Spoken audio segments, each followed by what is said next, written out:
We are really predictable. These little devices that we run around with, the phone companies know now where you will be tomorrow, where you're likely to take the weekend, and what you're likely to do based on your past behavior. To make it worse, if they ever team up with the credit card companies, they know enough about our behavior that they knew the first charge I made when I got across the pond, and were sending me emails about it to see if my card had been stolen. If these guys get together, the NSA's got nothing on them. So there's 7 stories in Hollywood because people are so predictable. They're retold in dozens of scripts and screenplays, but they're basically 7 big stories, some would say in life, not just Hollywood. Well, it turns out that there's patterns in negotiation too. People act in predictable ways, and that's the reason I got involved with this research. I'm sitting in mediations, that's my day job, and can tell with fairly high certainty what somebody's next move is going to be and when they're likely to make it and where the thing might end up at the end of the day. So the question was, if we studied lots of people doing that in thousands of negotiations, can we then pick out the negotiator that you're up against and begin to model their behavior in a way that will help you improve your game, not only in closing the deal, but in improving your outcome. So negotiations follow the patterns too that we've seen even in lawsuits. Now these box graphs will show you that there are variations by jurisdiction.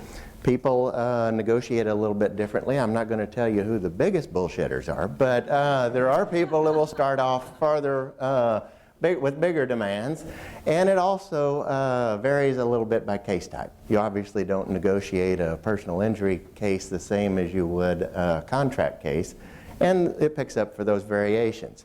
So the negotiations really are informed by what the courts are doing, what verdicts come in, but it picks it up in the human behavior. So we're not predicting the verdicts, but we're predicting the behavior of the person on the other side. And the obvious question always is, well, have you got this clown in your database? And chances are, with the neural nets climbing the data and the algorithms adjusting it to the present case, that more than likely, in fact, far more than 80% of the time, we'll get it right. So this is news that lawyers can use. You might remember this movie that John Travolta starred in 20 years ago. It's actually based on a real case in Metro Boston over environmental contamination.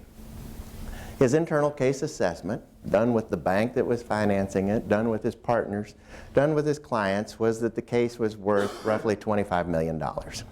So what does he do? They have a big settlement conference at the Four Seasons in Boston. Everybody comes in, elaborate setup, nice pens, the whole thing. And he makes a demand for $420 million. That's the last demand in the lawsuit. It's the last offer.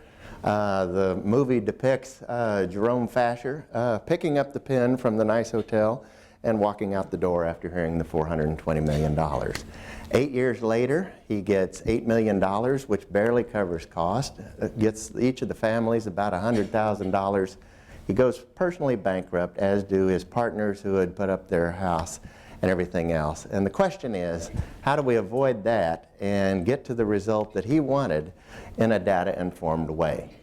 So if we put that into our program that is has all the data in the background and say we want a target, I realize you can't read this, but a target of $25 million, and we're in Boston on a personal injury type case, what do we need to do to set up the negotiation dance in a way that we can get to the $25 million on time and on target?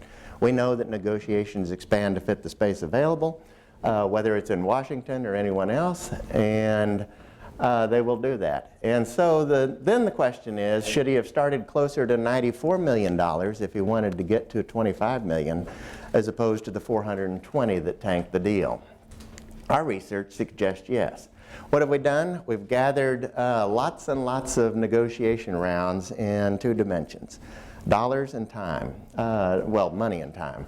Money coming together, time down axis, it's the only one you'll ever see where time goes down instead of the right. But each of these data points depicts a point in a negotiation, most of which are mediated, where people are making different incremental moves, the plaintiff starting here, and during this period of time, and you can see, we can teach a whole negotiation class around this, but what you can see is fairly slow progression that will indicate both the time and the money concessions, a big stall out in the middle muddle, we mediators call it, and then a rapid ascent to the deal once the momentum gets there if somebody doesn't pull it off track.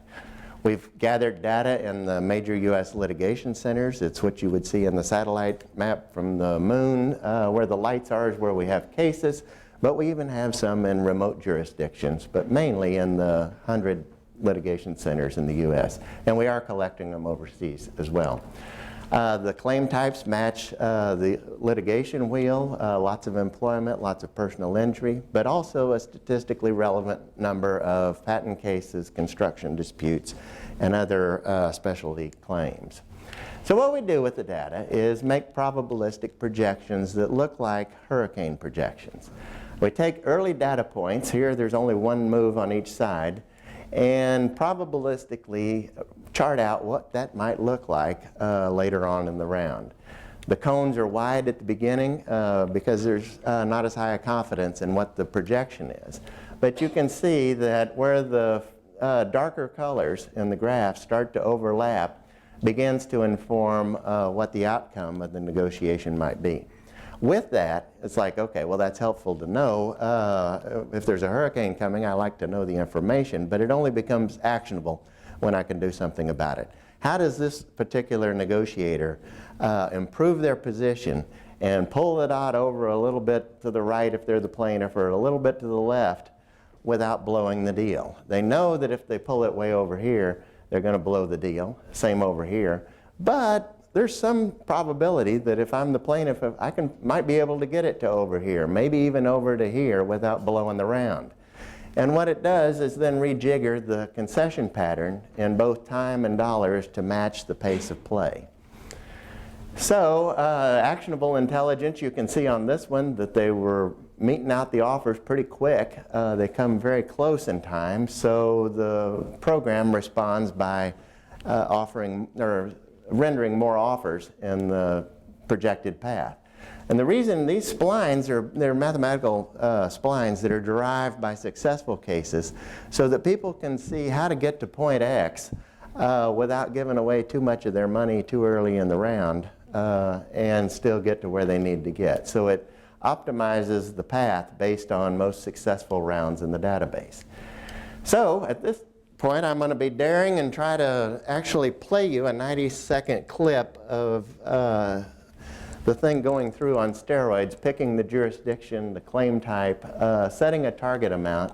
This is a real case. It's not mine. That would be too easy to have mine in there. But notice how the splines first, there's nothing to project yet, but the splines will adjust given the pace of play. And the projections from the intersect point is never more than 10% off. So even from very early play, it's always guessing, and you can see that it doesn't change a lot with offers. It fine-tunes. The graph cone narrows because the system is getting more confident about the judgment based on the pace of play. And so it's really saying that this thing might end at this point somewhere inside of $2 million around, what, 4 o'clock, somewhere in there. And there are crazy moves that people make. But the nice thing about it is they can now model, like you would a storm, they're always asking us, what do you think the other side's reaction to this will be? Now they can model it. They can drag around the little dot and say, oh, if I play hardball and tighten up the offers, what is that going to do? And the cones will model the behavior, not just for their future behavior, but it also anticipates the reciprocating behavior of the other side.